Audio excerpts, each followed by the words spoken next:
افریقہ کی دھرتی پر صدیوں سے غلامی، لوٹ مار اور غربت کی کہانیاں لکھی جاتی رہی ہیں۔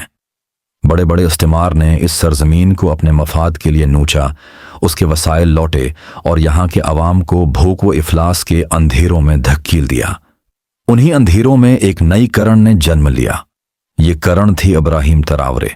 14 مارچ 1988 کو برکینا فاسو کے ایک چھوٹے سے گاؤں کیرا میں ایک بچے نے آنکھ کھولی۔ عام کسان گھرانے کا یہ بچہ غربت اور مشکلات میں پلا بڑھا۔ اس نے اپنی آنکھوں کے سامنے لوگوں کو بھوک سے مرتے دیکھا، کسانوں کو کھیتوں میں خون پسینہ بہاتے مگر خالی ہاتھ لوٹتے دیکھا۔ وہ سوال کرتا رہتا تھا، اگر ہماری زمین سونا اگلتی ہے تو ہم غریب کیوں ہیں؟ یہی سوال اس کے خواب اور جدوجہد کی بنیاد بن گیا۔ فوج میں شمولیت اور بیداری۔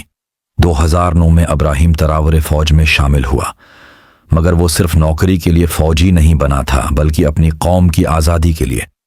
فوج میں آنے کے بعد اس نے قریب سے دیکھا کہ کس طرح ملک کے وسائل کو بیرونی طاقتیں لوٹ رہی ہیں۔ 2020 میں جب وہ کپتان کے عہدے پر پہنچا تو اسے احساس ہوا کہ برکینا فاسو صرف دکھاوے کا آزاد ملک ہے، اصل فیصلے یورپ کے دارالحکومتوں میں ہوتے ہیں۔ غربت میں ڈوبی عوام کے چہروں پر دکھ اور حکمرانوں کی زندگیوں میں عیش و عشرت نے اس کے دل میں ایک آگ بھڑکا دی۔ بغاوت اور اقتدار۔ جنوری 2022 میں فوج نے حکومت کے خلاف بغاوت کی اور صدر کو ہٹا دیا۔ پہلے پال ہنری کو صدر بنایا گیا، مگر وہ بھی یورپ کے اشاروں پر چلنے لگا۔ ستمبر 2022 میں ابراہیم تراورے نے خود قیادت سنبھال لی۔ صرف 34 برس کی عمر میں وہ دنیا کے سب سے کم عمر حکمرانوں میں سے ایک بن گیا۔ عوام کی آنکھوں میں امید کی نئی روشنی جاگ اٹھی۔ لوگ کہتے تھے، یہ نوجوان ہمیں غلامی سے نجات دلائے گا۔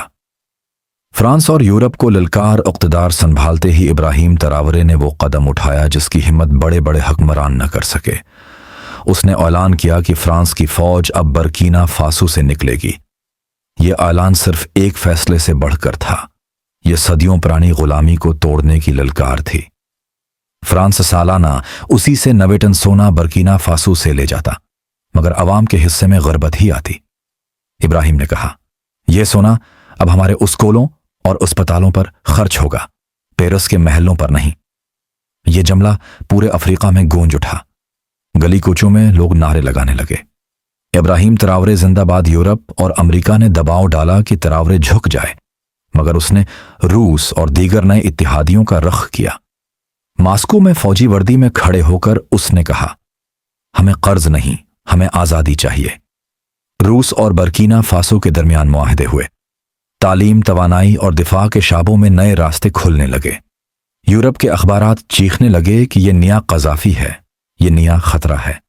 خطرات اور حملے ابراہیم تراورے پر اب تک 20 سے زائد حملے ہو چکے ہیں۔ کبھی کار بم، کبھی زہر دینے کی کوشش، کبھی فوجی بغاوت، مگر ہر بار وہ بچ نکلتا۔ عوام کہتے ہیں، اللہ نے اسے بچایا کیونکہ اس کا مشن ابھی مکمل نہیں ہوا۔ یہی وجہ ہے کہ وہ صرف برکینا فاسو نہیں بلکہ پورے افریقہ کے نوجوانوں کی امید بن چکا ہے۔ تاریخ گواہ ہے کہ ہر وہ رہنما جو یورپ اور امریکہ کو للکارتا ہے، اسے یا تو قتل کر دیا جاتا ہے یا غائب کر دیا جاتا ہے۔ صدام حسین، معمر قذافی، پیٹرس لوممبا، سب کے ساتھ یہی ہوا۔ کیا ابراہیم تراورے بھی اسی فہرست میں شامل ہوگا یا وہ تاریخ بدلنے والا پہلا لیڈر بنے گا؟ فی الحال ایک بات طے ہے، برکینا فاسو کے غریب کسانوں اور بچوں کی آنکھوں میں جو امید کی چمک ہے، وہی ابراہیم تراورے کی اصل کامیابی ہے۔ یہ تھی ابراہیم تراورے کی کہانی، ایک ایسے نوجوان کپتان کی جس نے غلامی کے اندھیروں میں آزادی کا چراغ جلایا۔ وہ کہتا ہے، ہم افریقی ہیں، ہم آزاد پیدا ہوئے ہیں اور آزاد ہی مریں گے۔